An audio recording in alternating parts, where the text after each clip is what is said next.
O jogo do Allianz Parque, Palmeiras contra o Flamengo, com certos desfalques, saiu na frente e tomou a virada.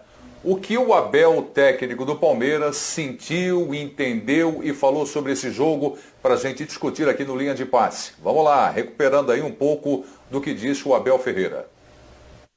Eu lembro-me de estar em Portugal, ainda eu não sonhava em ser treinador do Palmeiras, e lembro-me que o Renato Gaúcho disse sobre Jesus que treinava o Palmeiras, e não vou estar aqui a dizer o que é que ele disse. Portanto, para mim não há reservas, há um elenco, nós temos um elenco, construímos o nosso elenco, reforçamos de acordo com aquilo que achávamos que devíamos ter que reforçar e com as nossas possibilidades.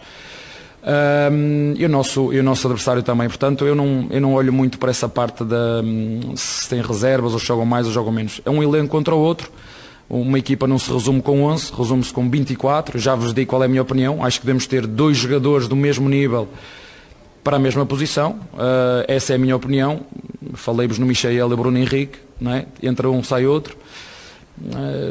O Pedro substitui o Gabigol. O Pedro fez uma finalização, posso estar enganado, durante o jogo todo, uma finalização, e o futebol é isto. O futebol é eficácia e ganha quem comete menos erros. Eu vou voltar a referir. Parabéns ao Renato Gaúcho, parabéns à equipa do Flamengo, e nós temos a certeza e a convicção que temos que fazer mais e melhor, e temos que melhorar, olhar para dentro, ver aquilo, aprender com este tipo de jogos.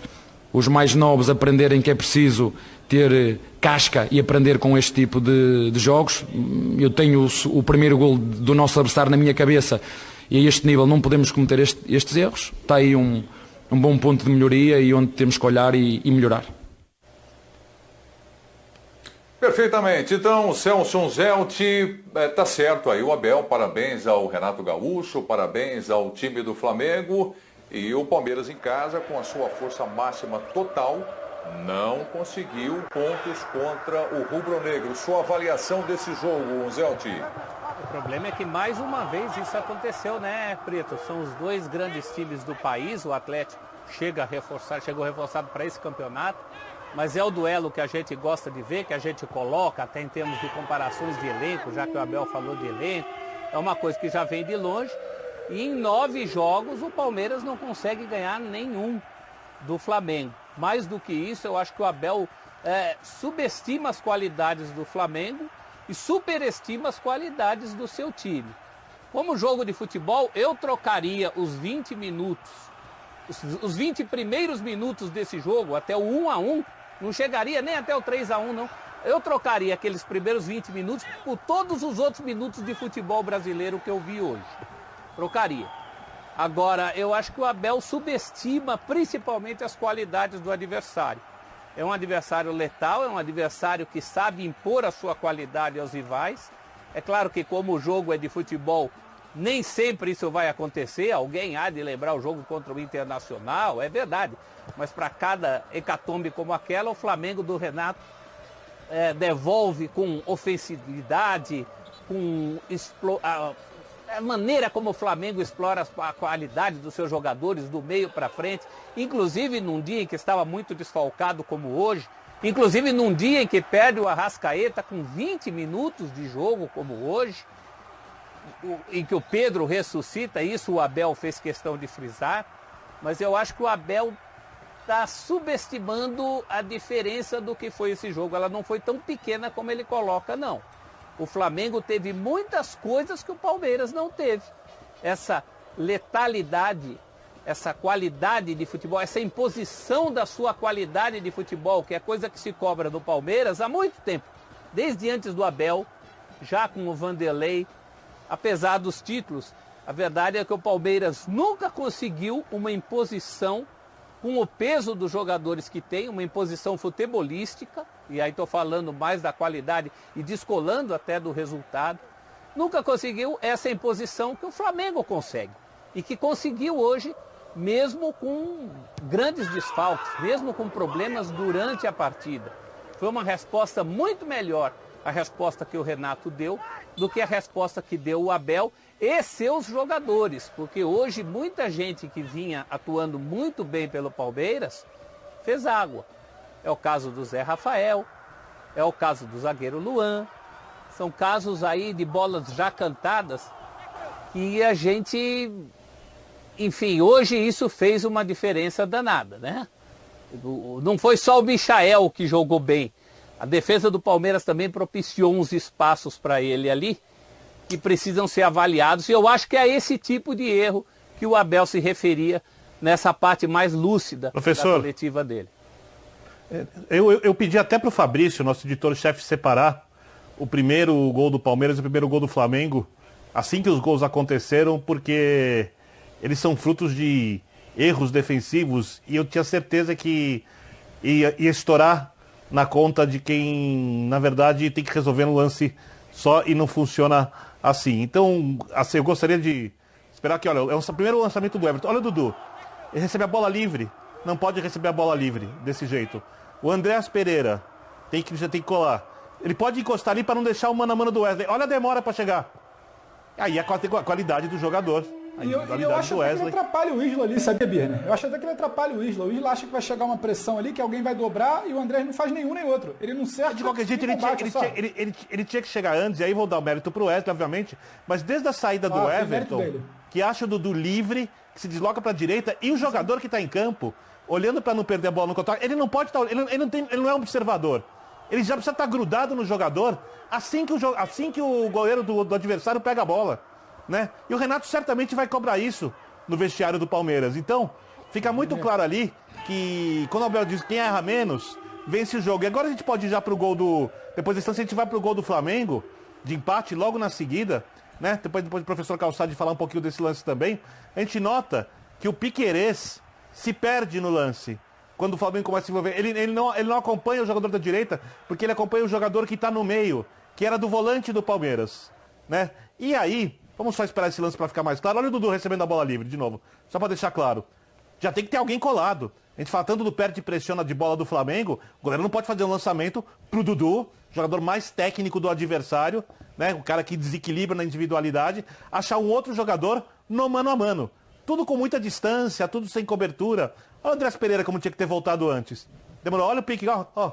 Faltou ali um pouco mais dessa retomada. Obviamente isso pode ser corrigido durante os treinamentos, com uma conversa, com os vídeos, para isso que os treinadores estão ali. Não sei se a gente tem agora, pedir para o Fabrício o gol de empate, logo na sequência, que é o lance seguinte. Olha ali. Cadê o Piquerez?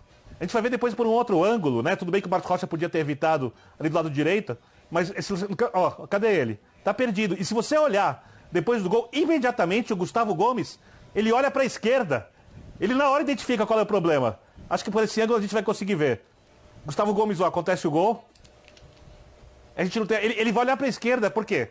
Porque foi um erro de posicionamento coletivo do Palmeiras, e é exatamente isso que o Abel falou na entrevista. Num jogo entre equipes que são protagonistas do futebol brasileiro, candidatas ao título, que podem produzir um jogo no nível muito melhor do que a gente está acostumado a ver na maioria das partidas, na maior parte dos jogos da rodada, esses erros desequilibram. Um gol de escanteio faz o segundo, e aí tira o Palmeiras do seu jogo mais confortável. Quando o Palmeiras vai à frente, dá o contra-ataque, e aí o Flamengo, que vale citar isso, desde a chegada do Renato, no começo era o time que parecia o time do Jorge Jesus.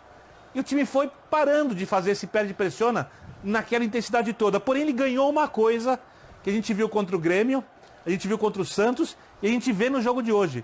Ele ganhou mais força de marcação, pelo menos nessas partidas. Vamos ver se continua assim.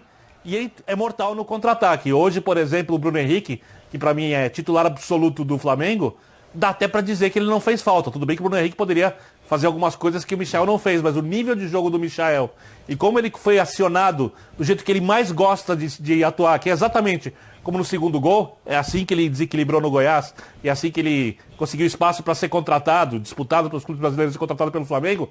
Isso parece que o Flamengo com o Renato tem evoluído nessa questão, pensando que o David Luiz vai chegar e que o Rodrigo Caio pode voltar e jogar com regularidade. Talvez o Flamengo fique ainda mais forte nessa questão de marcação atrás e capacidade de contra-atacar. O Vitor, você invariavelmente, a gente cai aqui na comparação, ou pelo menos para balizar qualquer situação, no trabalho de Jesus, né? Porque muita gente fala então a gente acaba usando como régua.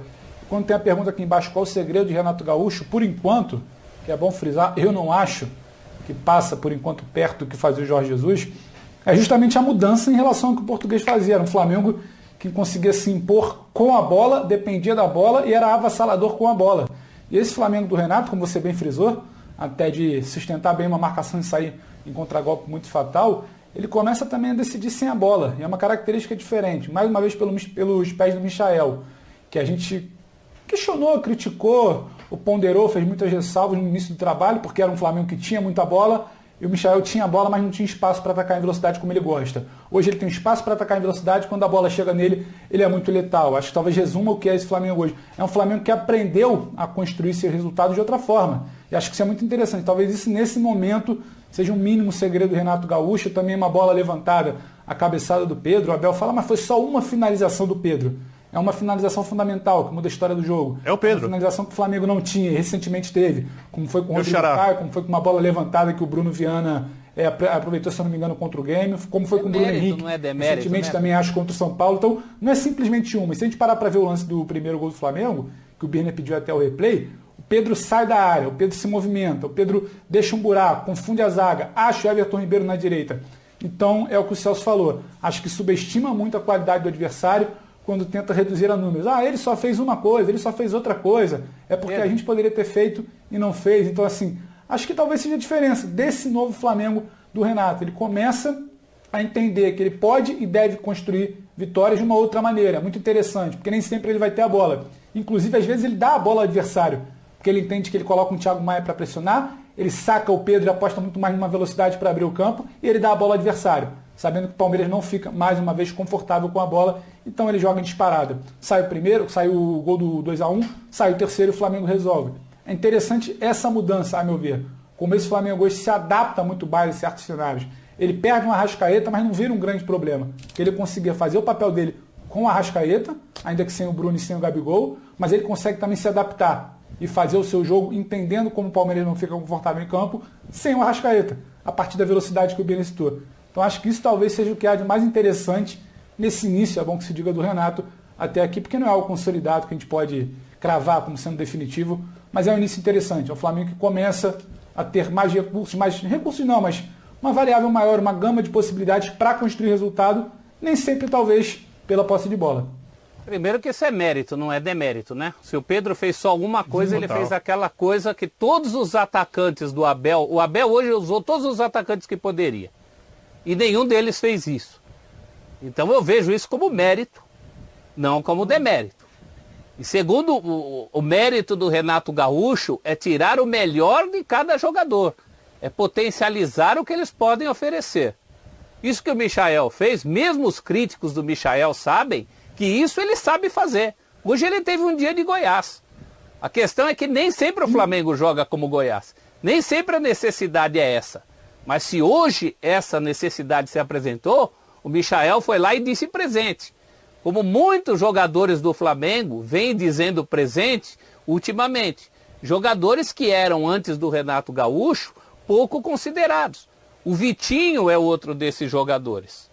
Então tem esse casamento dessa coisa que a gente fala do Renato meio psicólogo. Um pouco também, eu acho que tem muito do fato dele ter sido um ponta. Ele enxergar o futebol de uma maneira que outros técnicos não enxergam. Está cheio de técnico no mercado e eu mesmo disse que se eu fosse técnico e tivesse preocupado com o meu emprego, eu hoje entraria com o João Gomes. Tá certo? Está cheio de técnico que entraria com o João Gomes. E o Renato vai nessa contramão. Ele arrisca mais. E eu acho que também é por isso que ele petisca mais, né? Não tem aquela história de que quem não arrisca não petisca. É o jeito que o cara enxerga o futebol. Eu gosto disso. É uma ilha de tentativa mais ofensiva, cercada por defensividade de todos os lados. Eu gosto de algumas atitudes do Renato técnico, Renato psicólogo e Renato boleirão à parte. Eu acho que ele é mais que isso, sim.